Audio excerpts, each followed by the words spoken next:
नमस्कार, जनता टीवी देख रहे हैं आप। मैं हूं आपके साथ अमर त्रिपाठी। बुलेटिन का आगाज करेंगे इस वक्त की बड़ी और अहम जानकारी के साथ। ये बड़ी और अहम अपडेट, बड़ी जानकारी सामने। ये बड़ी खबर आपको बता रहे हैं, मसूरी आईटीबीपी एकेडमी में आज पासिंग आउट परेड आयोजित की जाएगी। 133 अधिकारी राष्ट्र सेवा की शपथ लेंगे। भारत के मुख्य न्यायाधीश सूर्यकांत बतौर मुख्य अतिथि शामिल होंगे। देश के 24 राज्यों के युवा इस बैच में शामिल हैं। डॉक्टर, इंजीनियर समेत कई प्रतिभाशाली प्रशिक्षु पास आउट होंगे। Pawan Kumar Meena sword of honour से सम्मानित होंगे। ये बड़ी और अहम जानकारी, मसूरी आईटीबीपी एकेडमी में आज पासिंग आउट परेड होगी। 133 अधिकारी राष्ट्र सेवा की शपथ लेंगे। भारत के मुख्य न्यायाधीश सूर्यकांत बतौर मुख्य अतिथि शामिल होंगे। देश के 24 राज्यों के युवा इस बैच में शामिल हैं। डॉक्टर, इंजीनियर समेत कई प्रतिभाशाली प्रशिक्षु इस दौरान पास आउट होंगे। Pawan Kumar Meena award of honour से सम्मानित किए जाएंगे। मसूरी आईटीबीपी एकेडमी में आज पासिंग आउट परेड होगी। मुख्य सेवक सदन में बीजेपी के राष्ट्रीय अध्यक्ष नितिन नबीन के साथ मुख्यमंत्री पुष्कर सिंह धामी ने युवा शक्ति संवाद कार्यक्रम में सहभागिता की। 3 दिवसीय उत्तराखंड दौरे पर आए राष्ट्रीय अध्यक्ष के साथ इस कार्यक्रम में युवाओं से सीधा संवाद किया गया।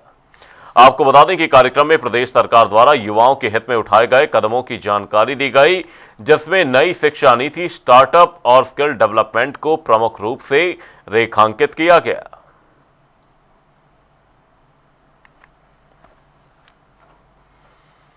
देहरादून में आयोजित प्रबुद्ध गोष्ठी में मुख्यमंत्री पुष्कर सिंह धामी ने सहभागिता की और इस कार्यक्रम में बीजेपी के राष्ट्रीय अध्यक्ष नितिन नबीन सहित अन्य गणमान्य अतिथि भी उपस्थित रहे। गोष्ठी के दौरान राष्ट्रीय अध्यक्ष नितिन नबीन और मुख्यमंत्री धामी ने अपने विचार साझा किए और विभिन्न समसामयिक विषयों पर चर्चा की। वहीं कार्यक्रम में संगठनात्मक मजबूती, हरिद्वार के ऋषिकुल मैदान में बने 4 धाम पंजीकरण केंद्र का दर्जाधारी राज्य मंत्री ओम प्रकाश जमदग्नि ने औचक निरीक्षण किया। वहीं मुख्यमंत्री के निर्देश पर तीर्थयात्रियों की सुविधा और व्यवस्थाओं का जायजा लेने पहुंचे मंत्री ने केंद्र पर पेयजल, सफाई, बिजली और पंजीकरण प्रक्रिया की स्थिति का निरीक्षण किया। इस दौरान उन्होंने यात्रियों से बातचीत कर उनकी समस्याएं भी सुनी। पिछले कुछ दिनों से पंजीकरण केंद्र पर अव्यवस्था की शिकायतें मिल रही थी। इसके बाद यह निरीक्षण किया गया। वक्त एक छोटे से ब्रेक का। ब्रेक के उस पार जल्द लौटेंगे। ब्रेक के बाद आपका स्वागत है। आप देख रहे हैं जनता टीवी। रुक करेंगे अगली खबर की ओर। उत्तराखंड के राज्यपाल लेफ्टिनेंट जनरल गुरमीत सिंह ने देहरादून में आयोजित कार्यक्रम के दौरान 2 पुस्तकों का विमोचन किया। ये पुस्तकें दिल्ली विश्वविद्यालय के प्रोफेसर केपी सिंह द्वारा लिखी गई हैं, जिसमें उनके जीवन, अनुभव और नेतृत्व यात्रा का विस्तृत वर्णन किया गया है। राज्यपाल ने अपने संबोधन में कहा कि उनके 40 सालों के सैन्य जीवन, मीडिया क्षेत्र में कार्य और राज्यपाल के रूप में अनुभवों ने उन्हें व्यापक दृष्टिकोण दिया है। तो आज अत्यंत प्रसन्नता हो रही है, गर्व भी हो रहा है कि आज 2 पुस्तकों का विमोचन किया है, जिसे professor KP Singh Delhi university ji ने लिखा है। और जैसे आपने कहा, पहला है कि फनल टू लीडरशिप और दूसरा है थॉट टू इंक। ये दोनों ही पुस्तकें, I feel it very touching कि दोनों ही पुस्तकें मेरी जर्नी के ऊपर में है, जो मुझे उत्तराखंड ने, भारत ने, प्रेजेंट लीडरशिप ने सिखाया। उस प्रयासों का एक बहुत सुंदर तरीके से इसको प्रेजेंट किया गया है। मुझे तो कभी कभी ऐसा लगता है ये ब्रह्मांड का आदेश है, ये महामहिम राष्ट्रपति जी, माननीय प्रधानमंत्री जी का आदेश था कि मुझे ये अवसर मिला। भारत में 1 नेशन 1 इलेक्शन यानी एक साथ सभी चुनाव कराने की अवधारणा पर एक बार फिर चर्चा तेज हो गई है। बागेश्वर धाम के धीरेन्द्र कृष्ण शास्त्री का इस मुद्दे पर बयान भी सामने आया है, जिसे लेकर चर्चा और तेज हो गई है। इस विषय पर देश भर में व्यापक बहस की मांग की जा रही है। बाबा धीरेन्द्र कृष्ण शास्त्री का कहना है कि बार बार चुनाव होने से समय और संसाधनों की बचत नहीं हो पाएगी, इसलिए हमें 1 नेशन 1 इलेक्शन पर ध्यान देना चाहिए।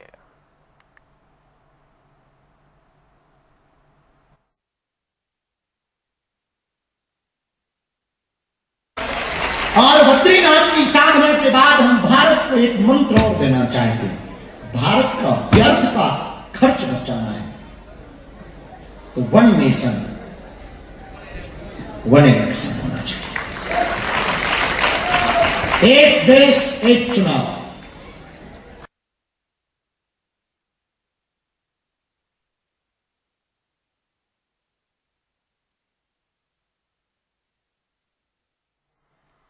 उत्तराखंड के दौरे पर बीजेपी के राष्ट्रीय अध्यक्ष ने महिलाओं को लेकर बड़ा बयान दिया। उन्होंने कहा कि प्रधानमंत्री नरेंद्र मोदी के नेतृत्व में भारतीय संस्कृति में महिलाओं को उनका उचित स्थान दिया जा रहा है। जल्द ही नारी शक्ति वंदन अधिनियम लागू होने जा रहा है, जिससे महिलाओं के सशक्तिकरण को और मजबूती मिलेगी। सरकार महिलाओं के सम्मान, सुरक्षा और भागीदारी को बढ़ाने के लिए लगातार प्रयासरत है। मैं आज के दिन सब चीज की बात किया, लेकिन अगर महिलाओं की बात न करूं तो आधी आबादी के साथ बेईमानी है। लेकिन मुझे बड़ी खुशी है कि महिलाओं को सरकारी नौकरी में जिस प्रकार से यहाँ पर 30% का आपने रिजर्वेशन दिया है, और कहीं न कहीं अब हम आधी आबादी को रोक नहीं सकते। आज हर फील्ड में, हर क्षेत्र में वो कदम से कदम मिला के चल रही हैं, और हम तो कभी कभी लगता है कि एक कदम आगे चल रही हैं। और हमें खुशी है कि आज भारतीय परंपराओं में, भारतीय संस्कृति में जो महिलाओं का स्थान मिलना चाहिए था, आज वो नरेंद्र मोदी के नेतृत्व में मिलता हुआ दिख रहा है। मुख्य सेवक सदन में बीजेपी के राष्ट्रीय अध्यक्ष नितिन नवीन के साथ मुख्यमंत्री पुष्कर सिंह धामी ने युवा शक्ति संवाद कार्यक्रम में सहभागिता की। 3 दिवसीय उत्तराखंड दौरे पर आए राष्ट्रीय अध्यक्ष के साथ इस कार्यक्रम में युवाओं से सीधा संवाद किया गया। आपको बता दें कि कार्यक्रम में प्रदेश सरकार द्वारा युवाओं के हित में उठाए गए कदमों की जानकारी दी गई, जिसमें नई शिक्षा नीति, स्टार्टअप और स्किल डेवलपमेंट को प्रमुख रूप से रेखांकित किया गया।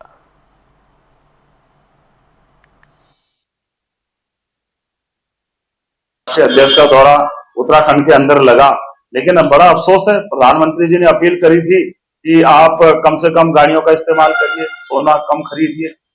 इनके स्वागत में तो 50-60 गाड़ियों के काफिले से उनका स्वागत किया गया, और ये सिर्फ यहाँ पिकनिक मनाने आए हैं। इन लोगों ने ऐसी कोई भी घोषणा राज्य के लिए ना प्रधानमंत्री जी ने करी, और ना इन्होंने कोई आश्वासन दिया कि हम उत्तराखंड के लिए कोई योजना लेकर आएंगे।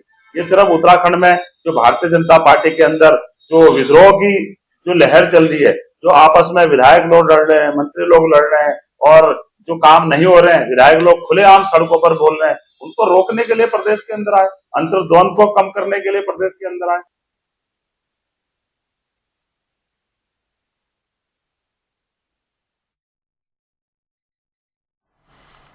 नैनीताल और आसपास के पहाड़ी इलाकों में मौसम ने अचानक करवट बदल ली है। भारी ओलावृष्टि और झमाझम बारिश के कारण पूरा क्षेत्र शीतलहर की चपेट में आ गया है, जिससे स्थानीय निवासियों और पर्यटकों दोनों की मुश्किलें बढ़ गई हैं।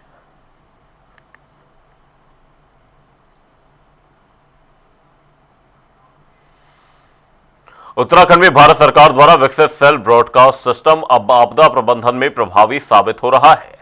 पहले मौसम और आपदा संबंधी अलर्ट एसएमएस के जरिए भेजे जाते थे, जिन्हें कई बार लोग नजरअंदाज कर देते थे, लेकिन अब इस नई तकनीक के माध्यम से मोबाइल फोन पर सीधे अलर्ट पहुंच रहे हैं। इससे लोगों को समय रहते सतर्क होने का अवसर मिल रहा है। वहीं आपदा प्रबंधन विभाग के सचिव विनोद कुमार सुमन ने बताया कि सेल ब्रॉडकास्ट सिस्टम के जरिए किसी भी संभावित आपदा या खराब मौसम की जानकारी कुछ ही सेकंड में प्रभावित क्षेत्रों के सभी मोबाइल फोन तक पहुंचाई जाती है।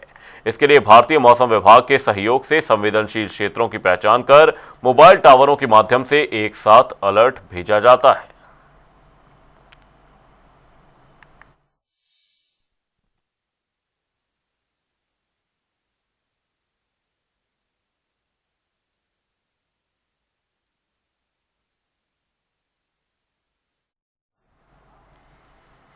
हरिद्वार जिले में अवैध रूप से संचालित मदरसों की जांच के बाद छात्रों की संख्या में भारी गिरावट दर्ज की गई है। जानकारी के अनुसार जिले के मदरसों में पढ़ने वाले करीब 12,000 छात्र कम हो गए हैं।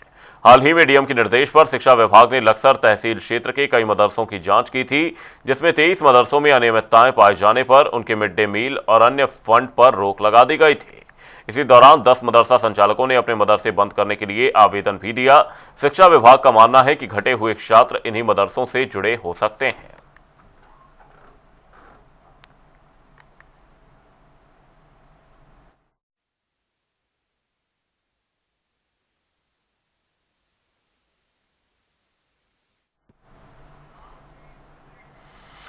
वक्त एक छोटे से ब्रेक का, ब्रेक के उस पार जल लौटेंगे। ब्रेक के बाद आपका स्वागत है। आप देख रहे हैं जनता टीवी। रुक करेंगे अगली खबर की ओर। उत्तराखंड में 4 धाम यात्रा अपने चरम पर है। जिसके चलते प्रदेश के प्रमुख पर्यटन स्थलों पर भारी संख्या में श्रद्धालु और पर्यटक पहुंच रहे हैं। देहरादून और ऋषिकेश जैसे प्रमुख प्रवेश मार्गों पर बढ़ती भीड़ के कारण कई जगहों पर लोगों को भारी ट्रैफिक जैम का सामना करना पड़ रहा है। स्थिति को नियंत्रित करने के लिए प्रशासन ने विभिन्न मार्गों पर ट्रैफिक डायवर्जन लागू किया है और विशेष प्रबंधन योजनाएं तैयार की गई हैं।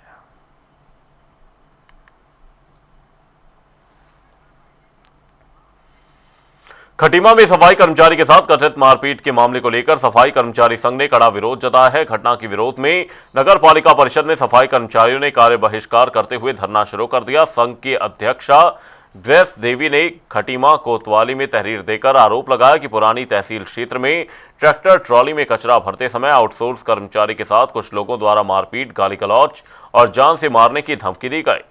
साथ ही जाति सूचक शब्दों के प्रयोग और सरकारी कार्य में बाधा डालने का भी आरोप लगाया गया है।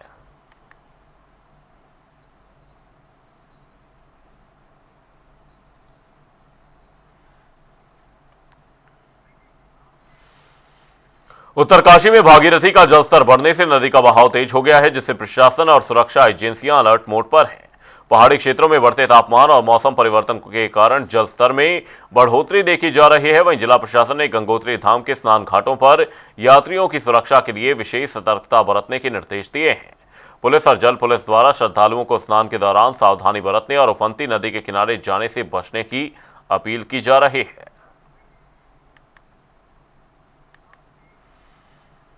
हरिद्वार के पिरान कलियर क्षेत्र में जम्मू कश्मीर एसटीएफ की कार्रवाई के बाद सुरक्षा एजेंसियां अलर्ट मोड पर हैं। जम्मू कश्मीर एसटीएफ ने हरिद्वार पुलिस के सहयोग से आसफ नगर, कोटा, मुरादनगर गांव में दबिश देकर सोनम नाम की युवती को हिरासत में लिया। मामला संदिग्ध बैंक खातों और पैसों के लेन देन से जुड़ा हुआ बताया जा रहा है।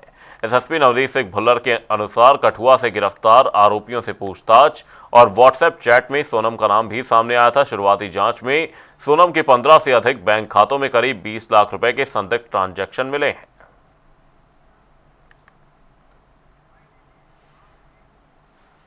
उत्तरकाशी के गंगोत्री राष्ट्रीय राजमार्ग पर गंगनानी के पास एक दर्दनाक सड़क हादसा हो गया। गंगोत्री से उत्तरकाशी आ रही स्विफ्ट कार अनियंत्रित होकर सड़क से करीब 80 मीटर गहरी खाई में जा गिरी। वहीं हादसे में नागपुर महाराष्ट्र निवासी दामोदर हरिराम राम टेक्कर और उनकी पत्नी लक्ष्मी राम टेक्कर की मौके पर ही मौत हो गई। वहीं वाहन चालक समेत 3 लोग घायल हो गए, जिन्हें एम्बुलेंस के जरिए जिला चिकित्सालय उत्तरकाशी पहुंचाया गया है।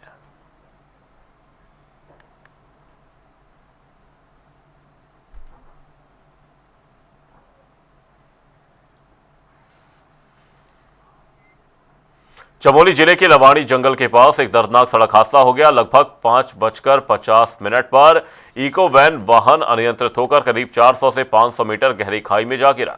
हादसे में 3 लोगों की मौके पर ही मौत हो गई, जबकि 3 लोग गंभीर रूप से घायल बताए जा रहे हैं।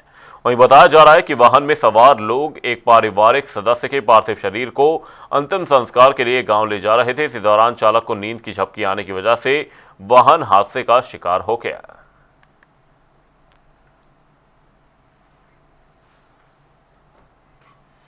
सोशल मीडिया पर कुर्बानी का वीडियो पोस्ट करना एक युवक को भारी पड़ गया। वायरल वीडियो के बाद भगवानपुर पुलिस ने त्वरित कार्रवाई करते हुए आरोपी युवक को गिरफ्तार कर लिया। पुलिस के अनुसार वीडियो सोशल मीडिया पर तेजी से वायरल हो रहा था, जिससे माहौल प्रभावित होने की आशंका थी। एसएसपी के निर्देश पर पुलिस टीम ने कार्रवाई करते हुए करीब 1 घंटे के भीतर सिकंदरपुर गांव निवासी शोएब को पकड़ लिया। शोएब पुत्र बामन सिकंदरपुर का रहने वाला, थाना भगवानपुर का, एक वीडियो जो किसी पशु की बलि करते हुए या उसको काटते हुए की अपलोड की गई है। थाना भगवानपुर ने इसकी पुष्टि करी, उस लड़के को पकड़ा गया, उसको अरेस्ट कर लिया गया है और इस बात की पुष्टि हुई है कि वो भैंस का कटान किया गया था और कोई गाय वंश वाली बात नहीं थी, लेकिन वीडियो वायरल करके लोगों की भावनाएं आहत उसके द्वारा की गई है। जबकि इसमें पूर्व में पुलिस के द्वारा सभी को सचेत किया था, तो इसमें अरेस्ट करके आगे लीगल कार्रवाई की जा रही है। उत्तराखंड वन विभाग ने वनाग्नि सत्र 2026 को लेकर मंथन सभागार में प्रेस वार्ता आयोजित की। इस दौरान वन मंत्री सुबोध उनियाल ने कहा कि बढ़ते तापमान, लंबे सूखे, अनियमित मानसून और अल नीनो जैसे कारणों से प्रदेश में वनाग्नि की घटनाएं बढ़ रही हैं। उन्होंने बताया कि टिहरी, चमोली, पौड़ी, रुद्रप्रयाग और पिथौरागढ़ जिलों में आग की घटनाएं ज्यादा सामने आई हैं। वहीं वन मंत्री ने कहा कि जन जागरूकता अभियान और स्थानीय लोगों के सहयोग से आग पर नियंत्रण के प्रयास किए जा रहे हैं। पूरे राज्य के सामने वनाग्नि पे अंकुश लगाना एक सबसे बड़ा जिम्मेदारी के रूप में है और इस पे हमारा विभाग अपने रेगुलर वनकर्मियों के साथ साथ 5,500 के आसपास फायर वॉचर्स के माध्यम से इस वनाग्नि की घटनाओं को कम करने का लगातार प्रयास कर रहा है और इसमें हमने 4-5 वर्षों में लगातार नवाचार किए, जिसमें जिलाधिकारी की अध्यक्षता में जिले में भी समिति बनी, जिससे डिजास्टर रिलीफ फंड से भी हम लोगों को पैसा मिलना प्रारंभ हुआ। इसके अलावा जन सहभागिता पर हमने फोकस किया और जो सबसे संवेदनशील हमारे 450 के आसपास जो हमारे क्षेत्र थे उनमें जिलाधिकारी उनमें ग्राम प्रधान की अध्यक्षता में फॉरेस्ट फायर मैनेजमेंट कमेटी बनाकर के उनको 30,000 रुपये का इंसेंटिव देने का भी निर्णय लिया गया। उत्तराखंड के पूर्व मुख्यमंत्री हरीश रावत ने विकास प्राधिकरणों की कार्यप्रणाली पर गंभीर सवाल खड़े किए। हल्द्वानी में आयोजित प्रेस कॉन्फ्रेंस में उन्होंने कहा कि प्रदेश के विकास प्राधिकरण अब विकास के केंद्र नहीं बल्कि उगाही के अड्डे बन चुके हैं। हरीश रावत ने नैनीताल और उधम सिंह नगर विकास प्राधिकरण के अधिकारियों पर ग्रामीण क्षेत्रों के लोगों को परेशान करने का आरोप लगाया। उन्होंने कहा कि छोटे निर्माण कार्यों और मकान बनाने के नाम पर भारी शुल्क वसूला जा रहा है। आज वसूली के कारण बन गए हैं और ग्रामीण लोगों की जिंदगी में इसने बहुत कष्ट पैदा कर दिया है, लोगों को बहुत परेशान कर दिया है। ये प्राधिकरण समाप्त होनी चाहिए या ये जो वसूली मास्टर प्राधिकरणों में रखे गए हैं उनकी जगह पर जो है जन कल्याण उनके पास what to do what not to do होना चाहिए। वो तो कोई मापदंड है ही नहीं, केवल मापदंड है दक्षिणा और दक्षिणा के लिए जो है हर गांव वाले को तंग किया जा रहा है। तो इस समय लोगों के में बड़ी घुटन है ये प्राधिकरणों को लेकर के और मैं तो कांग्रेस से आग्रह करना चाहूंगा कि वो राज्य की जनता को कहें कि वो सत्ता में आएंगे तो ये प्राधिकरणों को समाप्त करें। देखिए वो प्राधिकरण जो संस्थागत प्राधिकरण बनाए गए उन प्राधिकरणों में मैकेनिज्म है, उसके खिलाफ आप जा सकते हैं, आवाज उठा सकते हैं ये जो कहीं गड़बड़ करते हैं। उत्तराखंड के पूर्व मुख्यमंत्री और कांग्रेस के दिग्गज नेता 2 दिन पूर्व हल्द्वानी पहुंचे, जहां उन्होंने प्रेस कॉन्फ्रेंस के दौरान प्राधिकरण पर गंभीर आरोप लगाए हैं। जी हां, जिला विकास प्राधिकरण को आड़े हाथों लेते हुए हरीश रावत ने प्राधिकरण पर तमाम आरोप लगाए। वो चाहे अवैध वसूली समेत तमाम जिस तरीके के आरोप हरीश रावत ने लगाए हैं वो अपने आप में काफी शोचनीय आरोप हैं। हरीश रावत ने कहा कि विकास प्राधिकरण को जिस मंशा से बनाया गया था, तैयार किया गया था, आज प्राधिकरण उसके बिल्कुल उलट काम कर रहा है। जनता की सुविधा के लिए बनाए गए विकास प्राधिकरण को आज सरकार ने लूट का अड्डा बना दिया है। खासकर नैनीताल और उधम सिंह नगर में जिस तरीके से जिला विकास प्राधिकरण काम कर रहा है उसकी कार्यशैली पर गंभीर टिप्पणी करते हुए पूर्व मुख्यमंत्री हरीश रावत ने कहा कि विकास प्राधिकरण लोगों की सुविधाओं के लिए बनाया गया है, लेकिन इन जिलों में विकास प्राधिकरण आम लोगों को केवल परेशान करने का काम कर रहा है, चाहे वो लोगों के घर बनाने को लेकर वसूली हो या फिर किसी निर्माण को लेकर। तमाम जो तरह की बातें उठ रही हैं और जनता से भी लगातार जिस तरीके से प्राधिकरण के खिलाफ आवाजें उठाई जाती हैं तो उसको देखकर लगता है कहीं ना कहीं विकास प्राधिकरण सरकार की वो वसूली मशीन बन के रह गई है जिसमें केवल और केवल आम जनता का खून चूसा जाता है। जनता टीवी के लिए संजय प्रसाद, हल्द्वानी से। बुलेटिन में फिलहाल के लिए सिर्फ इतना ही, रुकेंगे एक छोटे से ब्रेक के लिए। देखते रहिए जनता टीवी।